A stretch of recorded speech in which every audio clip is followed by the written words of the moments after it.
Role sir. दिनांक 1 February 2025 रोजी Jail Road police स्टेशनच्या हद्दीमध्ये एका तरुणाचं अपहरण झाल्याची तक्रार प्राप्त झाल्यावरून प्रकरणाची शहानिशा केली असता काही तरुणांनी, जे तरुण अपहरण करणारे होते ते एका प्रायव्हेट बँकेचे वसुली एजंट आहेत असं निदर्शनास आलं. आणि ज्या मुलाचं अपहरण झालेलं आहे, ज्या तरुणाचं अपहरण झालेलं आहे, तो कर्जदार म्हणजे चारचाकी वाहनासाठी कर्ज त्या बँकेने एका व्यक्तीला दिलेलं होतं. त्या व्यक्तीचा तो मुलगा आहे जो वाहन वापरत होता. त्या वाहनासह या आरोपींनी त्याला किडनॅप करून खंडणी मागितली. किडनॅप करून एका ठिकाणी डांबून ठेवून खंडणी मागितली अशा स्वरूपाचा गुन्हा दाखल करण्यात आला.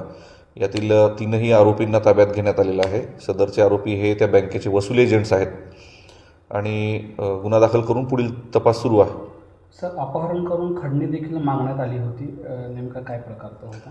बरोबर. सदरील गाडीचं जे कर्ज देण्यात आलेलं होतं त्या कर्जाचे हप्ते थकल्यामुळे सदरील हप्ते वसुलीसाठी त्या मुलाला त्या वाहनासह अपहरण करण्यात आलं आणि त्याला एका ठिकाणी डांबून ठेवण्यात आलं, त्यांच्या जिथे ती वाहनं ते साठवून ठेवली जातात अशा वेअरहाऊसला, आणि त्याच्याकडून पैशाची मागणी करण्यात आली.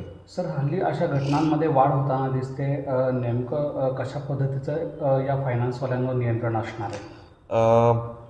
आता सर्व या निमित्ताने सर्व सोलापूरच्या नागरिकांना माझं आवाहन असेल की अशा स्वरूपाची सक्तीची वसुली बँक अथवा बँकेचे नेमून दिलेले वसुली एजंट जर सक्तीची आणि गुंडगिरी करून वसुली करत असतील तर निश्चित आपण पोलिसांकडे यावं. पोलिसांकडे योग्य तो आपली तक्रार मांडावी. नियमानुसार, कायद्यानुसार योग्य ती सर्व मदत आपल्याला केली जाईल.